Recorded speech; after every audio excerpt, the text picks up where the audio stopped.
He cut off his son's phone, then insurance, then door. "Live on your own money," said the father, an electrician who believed only in sweat and concrete. 3 years passed. The son became a blogger with 1 million followers. The father lost his job, his health, and nearly his house. So here's the question: does a son owe forgiveness to the man who made him? Hi, I'm Alec. I'm a psychologist with 20 years of experience, and I hold a degree in this work. And what you're about to hear is real story, anonymous, personal, the kind someone told me in this office when they got tired of lying to themselves. I changed the names, the details, the locations, but I didn't change the pain, and I didn't change the truth. Like this video if you believe that silence kills more often than mistakes do. And subscribe, because the next story is already waiting outside the door. There is a specific kind of silence that is not peaceful. It's the silence of a door that used to open and how doesn't. No yelling, no explanation, just the sound of a father deciding that his son is no longer his problem. The silence arrived for Leo on a Sunday night outside Pittsburgh. He was 19. He had a camera, a laptop, and exactly $214 in a checking account his father could still see. His father, Mark, was an electrician, 47 years old, calloused hands, back problem he never mentioned.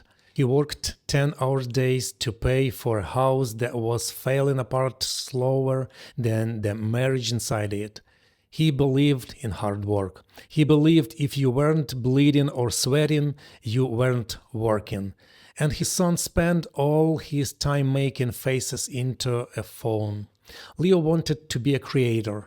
Mark called it playing. Here is what the fight was really about. Not video games, not college, not money. Two different definitions of a life. Mark believed you earned the right to be seen, trade school or college, a job with benefits, a reputation built over decades. Leo believed you put yourself out there until someone noticed. No permission required, no safety net. Both of them were terrified.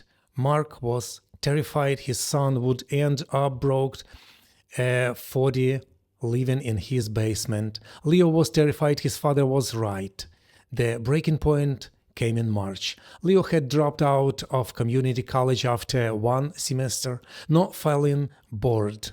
He came home one night after filming a skit in a parking lot. Mark was waiting at the kitchen table. A spreadsheet printed out. Leo's expenses, car insurance, phone bill, his share of groceries. Mark said, "You have 60 days to get a real job. No content, no social media. A job where someone hands you a check every 2 weeks. Or you pay for all of this yourself." Leo said, "I made $3,000 last month from sponsorships." Mark laughed. "Not mean. Tired. The laugh of a man who had seen 20 years old promise the world and deliver nothing."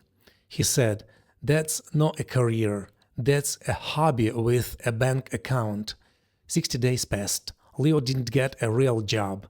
He made $4,000 the next month, showed his father the deposit. Mark didn't look at the screen. He just said, "Then you don't need me." And he cut everything: phone, car insurance, health insurance, the door to the garage where Leo had been sleeping because the basement flooded. Leo left with a pack bag, a tripod, and no plan. For 3 years they didn't speak, not once. Mark didn't block his son's number, he just never called. Leo didn't block his father's number. He just never had anything to say that wouldn't sound like begging. Here is what happened during those 3 years. Leo coach surfed for 4 months. Then he rented a room above a laundromat. It smelled like detergent and failure. He posted every single day, sometimes twice, videos about gaming, about social media strategy, about the quiet embarrassment of being 19 and unable to afford a burger. He was funny. Not loud funny, real funny. The kind that comes from someone who has actually been humiliated and decided to make art out of it instead of a lawsuit. At month 8, one video crossed 1 million views. Then 10 worst jobs I ever worked. Number 1 was the week he spent cleaning porta potties after his father kicked him out. He didn't say his father's name, but he described the silence, the way a grown man can watch his own child leave and just stand there. The comments exploded, not because of the porta potties, because people recognized that silence. By the end of year 2, Leo had 400,000 subscribers, but year 3 he crossed 1 million sponsorships, merchandise, a small apartment with actual walls and a refrigerator that made ice. He also had a therapist, because success doesn't fix that part of you that still check your phone on Sunday nights to see if your father called. He never did. Mark, meanwhile, was falling apart.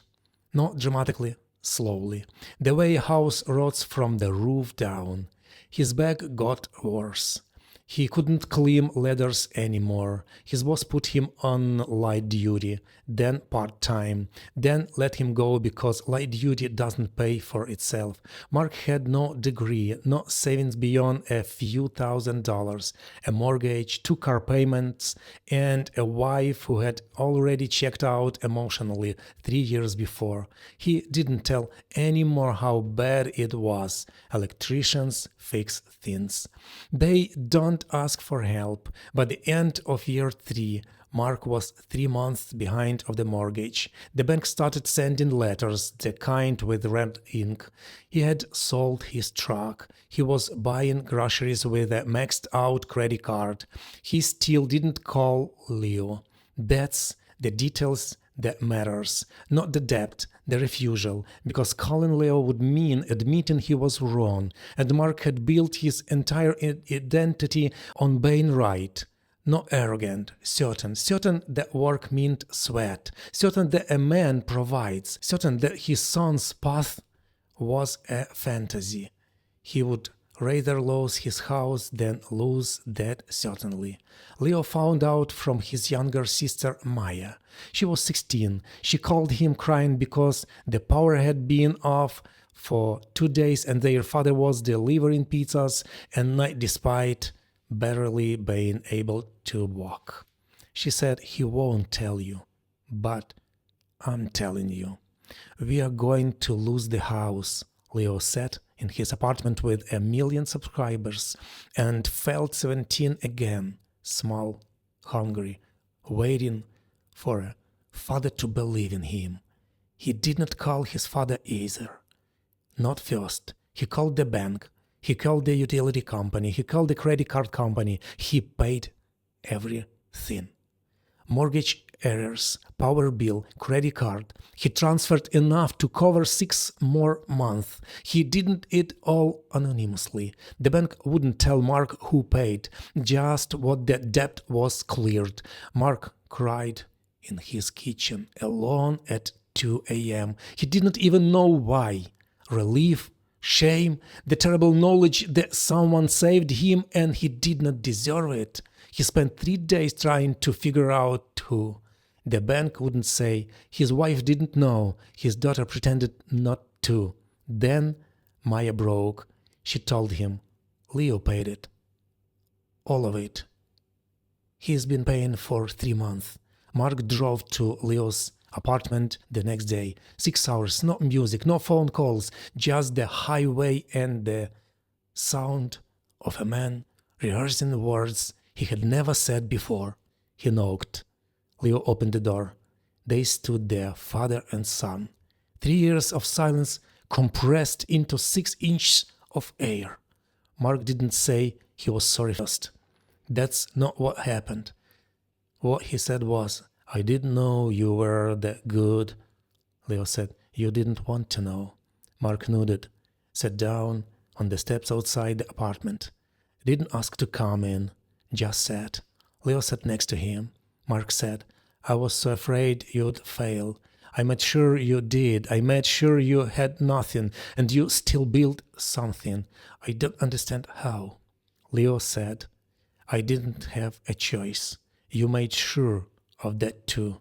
They sat in silence for a long time, not the old silence, the one that meant the door was closed, a new silence. The kind where two people sit next to each other because they are done pretending. Mark asked for forgiveness 6 days later, not in person, a handwritten letter, notebook paper. He apologized for the money first, then the silence, then the years he spent measuring his son's worth by his own tired standards. He wrote, I thought I was teaching you to survive. I was teaching you that my love had a price. That's not fatherhood. That's a transaction. Leo kept the letter in the drawer next to his bed. He didn't show anyone. He didn't post about it. Something are not content. Something are just two men trying to find each other after one of them locked the door. They are not fully healed. Leo still has nights where he hears his father's laugh from the kitchen table. Mark still has moments where he sees a 19-year-old with a camera and feels the old disgust rise in his throat before he remembers. The boy saved him. But they talk now, every Sunday, not long calls, 10 minutes, 15. Mark asks about sponsorships, Leo asks about his back. They avoid the word sorry, because they have both used it too many times and not enough. Here is my question for you. Mark was a provider. He worked until his body broke. He believed in discipline, hard work, preparing his son for a world that doesn't care about your feelings. He also cut off a 19-year-old with no safety net. He chose his pride over his child's stability. He would rather have been right than have a relationship. Leo became successful despite his father, not because of him. He paid the debts of the man who abandoned him. Some would call that grace. Others would call it a son still trying to earn a love he should have been given for free. Who was right? The father who demanded his son prove himself, or the son who proved himself and then saved the man who did not believe in him? Was Mark a hard teacher or a cruel one? Was Leo a fool for paying or free because he didn't need revenge? I don't have the answer. Leo does not either. He told me once, I didn't pay his debts to be the bigger person. I paid them so I could stop checking my phone on Sunday nights. If you could see the cross from the father Mark was 3 years ago, the one holding a spreadsheet and calling his son's dream a hobby, what would you tell him? I'll tell you what I would say. Your job is not to prepare your child for the world you survived. Your job is to prepare them for the world they will build, and you don't know what that world looks like. So stop pretending you do. Now I'm asking you, should Mark have cut Leo off? Was that taught love or just toughness? Should Leo have helped the man who made him sleep on couches? Or is family not a debt to be repaid, but a wound to stop reopening? Type it in the comments. And if you want more stories about people who lost each other and then found themselves, hit subscribe. Because this channel is not about happy endings, it's about real ones. This is Alex Sessions. See you in the next session.